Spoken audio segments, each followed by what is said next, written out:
So you've pointed out problems in the media coverage, no? So ano yung main critique mo sa coverage ng media ng itong mga issues diyan sa Middle East? I think that it's not accurate, or there's no proportionate response that they have given from the media to Palestinian people. They don't represent the Palestinian perspective. There are also language in the media that dehumanizes Palestinians. Kasi tignan mo naman yung mga headlines natin, X number of Israelis are killed while X number of Palestinians died. So died is a very passive word rather than killed, which is a very aggressive adjective to say. So iba talaga pagdating sa media, ang tingin nila sa mga Palestinians ay parang deserving na sila na mamatay. Not saying all media, of course, but a lot of the Western media is like that.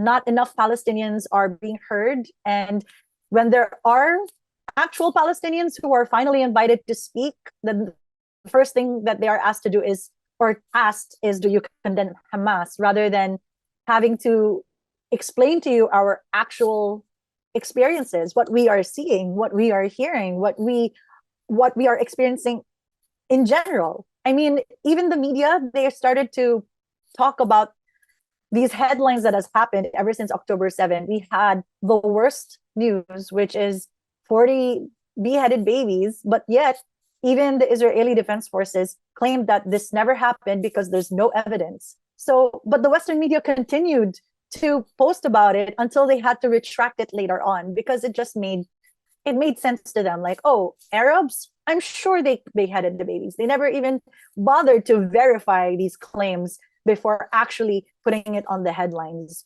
So this is the kind of representation, or misrepresentation rather, that we are fighting, on top of the propaganda that we're already trying to fight against on social media.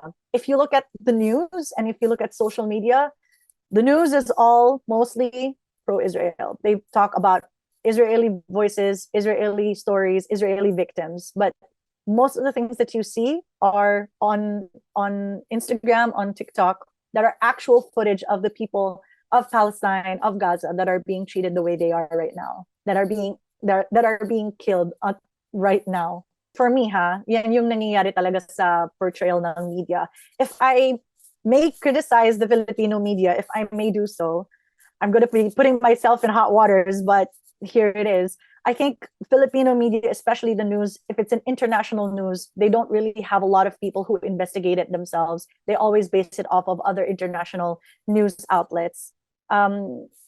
To be fair, we don't really have as much resources as these international news outlets. We don't have like a lot of reporters who are on the ground right now in Gaza. So we rely on these international media outlets. So maybe that's one thing that I can also say, particularly pagdating sa local news outlets natin dito sa Pilipinas.